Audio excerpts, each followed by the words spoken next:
social media pundits melting down in spectacular fashion over the stunning upset in Virginia and blaming Democrat losses on Americans being racist. Some of it was dog whistle racism. 1,000%. It's essentially white identity politics.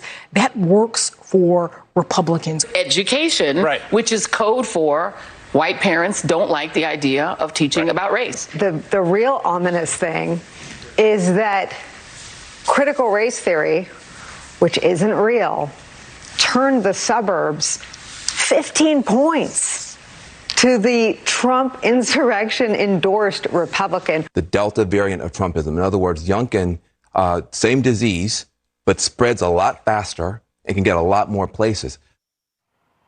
While the media is calling voters racist, what they aren't mentioning is Republican Winsome Sears winning in Virginia's lieutenant governor's race, the first woman of color to win that particular office in the state's history.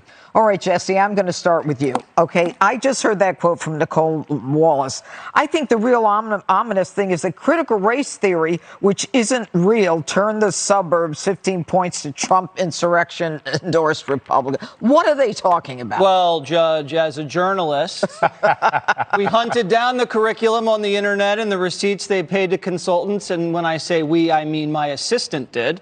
So she should be able to do the same. This is an analogy. Permission? Yes, granted. Maybe the guys would understand this more than the women. Uh-oh. You know when is this about arousal again? No, Geraldo, you sicko. That's what Greg said. You know when you go out drinking with a buddy and then you come back from the bar, you look in the mirror to check yourself out and you realize your fly's down? Ooh. And you think to yourself, why didn't my buddy tell me my fly was down? Maybe he was. He's not a good friend, right? And that is the relationship the media has with the Democrats. If the media really wanted the Democrats to do well, they say, hey, Democrats, you might want to fix that CRT thing. It's causing a little issue. But they don't do that. Now, do I want the media to wake the Democrats up to this woke disaster? No.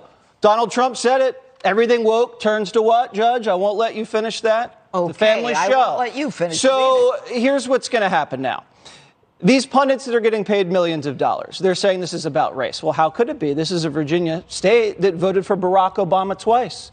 Youngkin won Hispanics 55%. He won whites 60%. He doubled Trump's numbers with black women. That is what they call a rainbow coalition. This wasn't a base election. This is in a blue state that he won independence by almost 10. Terry didn't listen to the women. Terry called the women, the moms, domestic terrorists and racists. Now, even I know, Judge, you don't talk to women like that. You listen to women like Youngkin did, who told him that they didn't want racism taught in the classroom, and that's why he capitalized on that. Barack Obama told women, no, your feelings don't count.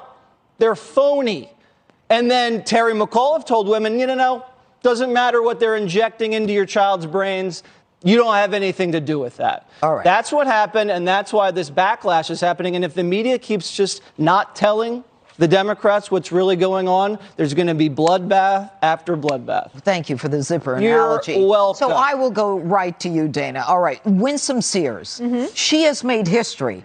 An African-American lieutenant governor, a heartbeat away from the governor in the Commonwealth of Virginia. She resists the CRT and that whole progressive doctrine. She's amazing, and she has an incredible name. She will be. It's one that you will definitely remember. So it'll be fun to watch her career. I'm going to defend the media, some in the media, for a moment. They did try to tell them. Do you remember that viral video when Terry McAuliffe shut down the reporter and he took off his microphone and said, I'm done? Well, the reason is because the reporter was asking about education in schools. And Terry McAuliffe said, why don't you ask about things that Virginians really care about? They tried to warn him. Julie Weil of the Washington Post, she went out, she talked to actual people. And there was an African-American dad that she interviewed who said, I started homeschooling because I didn't like the assignments that were coming home. A Hispanic mother who said, I'm worried that this race curriculum is going to lead to my child being bullied. So to me, they just had the blinders on, and they wanted to believe that President Trump and antagonism towards him was going to deliver them to a win, and that obviously didn't happen.